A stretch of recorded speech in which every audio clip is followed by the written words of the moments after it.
You're about to listen to the second episode of the Latino Labs podcast. Don't forget to support us at patreon.com/LatinoLabs. For glass blowing, we're using a propane flame. I've been in the same job for 25 years, and it's still fun to come to work every day. It's easy not to get bored when you're working on world-class science. Nobel Prize winning science.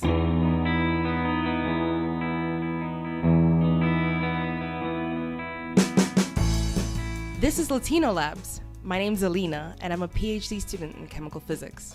And I'm Gabo. I'm a PhD student in astrophysics. We at Latino Labs have decided to start a new series called Behind the Scenes in Science. We're going to talk about all the things that have to happen before scientists get to answer the questions that they would like to get to. Today we're going to talk about machine shops. A key component of science research that we often don't think or talk about.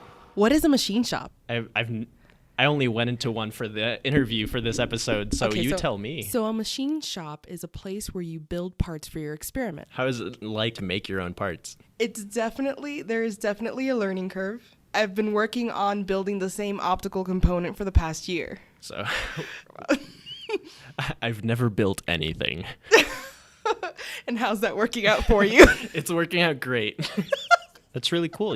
As a computational physicist, I just sit on my laptop and code all day. I send instructions to NASA's supercomputer and stuff, but I'm not making anything. So our first guest is someone who makes things for a living. He is one of the nicest, smartest, and most competent machine shoppers that I know. And I am Hans Green, an instrument maker at GILA.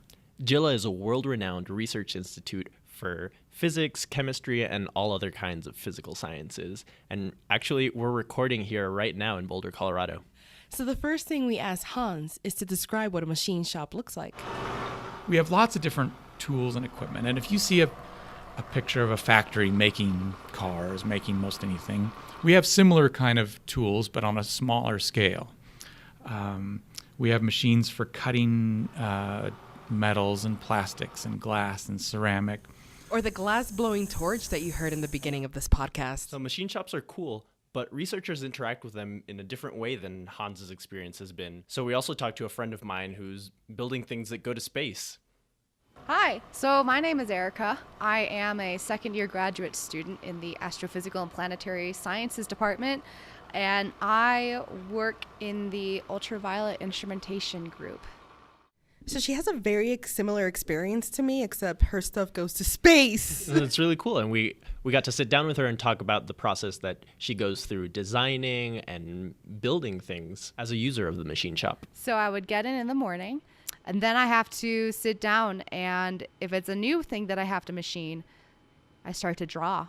Ugh, no, I'm really bad at drawing, and I'm glad my job description doesn't involve that. The first project that I did, it took me maybe a week or two to actually figure out how to put it together, because I did not come from a design background, and so I had never designed anything before that actually needed to be built, that needed to serve an actual function for an experiment that I was doing. So it took me a really long time. I really empathize with her because it took me about a week or two to learn how to draw. It's weird because I have to doodle whenever, or like make little cartoons about what's happening in the simulations that I'm running, but I don't really have to build anything with those drawings. They only have to mean things to me, and it's hard. Yeah, it actually is, because not only are you just drawing out your ideas, but it has to be drawn out in a way that you communicate to another person what you actually want to build, what you actually want to see.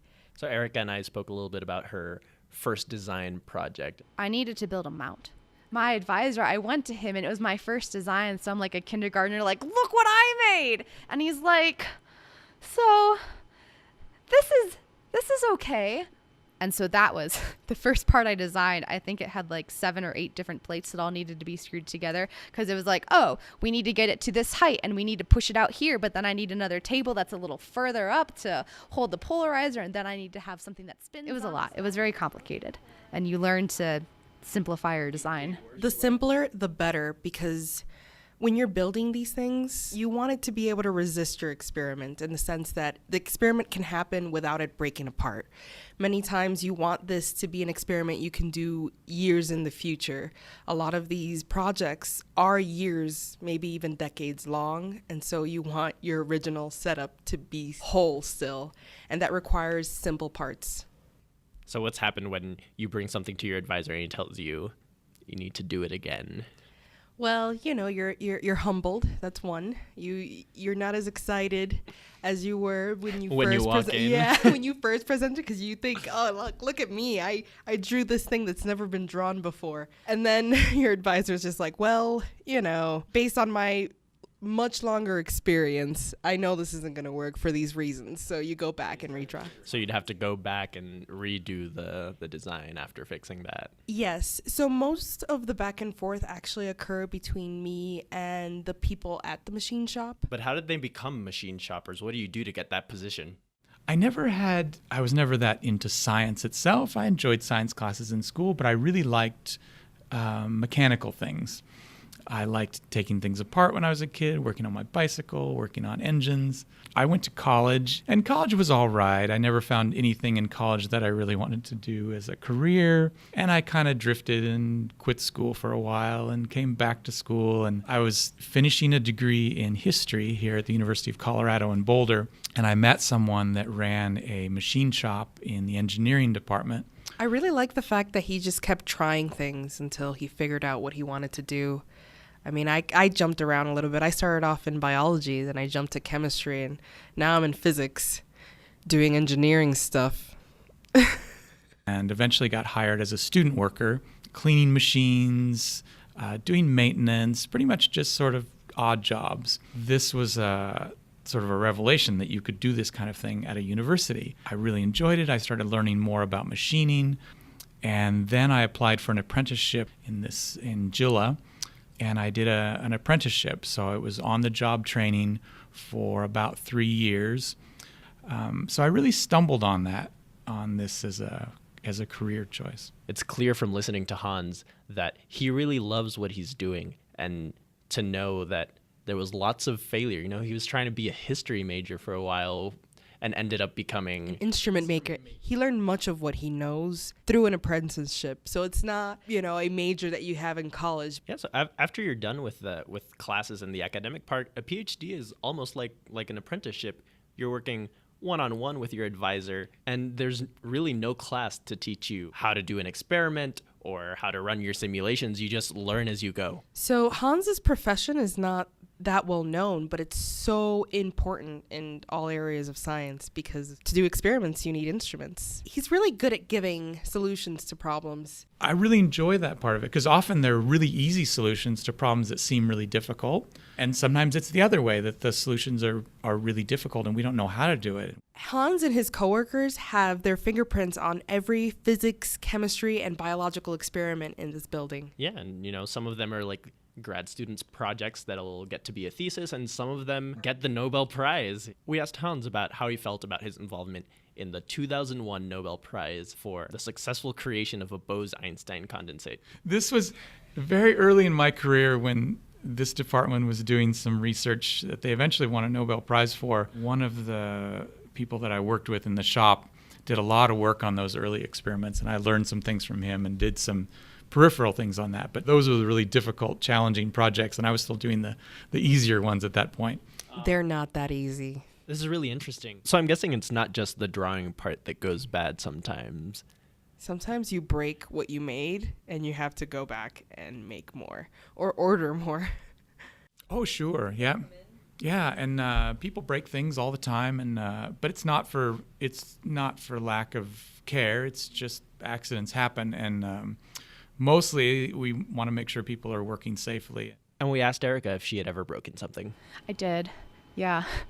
I broke a knife on the lathe. I got a drill bit stuck in one of the cylinders that I was hollowing out, and I thought that I got all the pieces of the drill bit stuck out in there, but I didn't. And then when I tried to lathe it the tip of the knife hit that steel drill bit, and the knife is also steel, and it's, spinning at a couple hundred RPM, and the knife ran into the drill bit, and then the chip of the knife also broke off too. Alrighty. I can't remember what I broke, but I know I break things.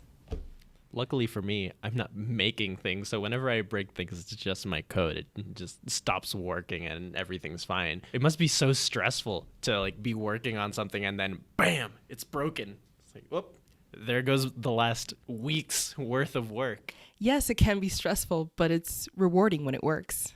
And there's so much more to this work than these incidents. So we asked Hans to describe to us a typical day at work.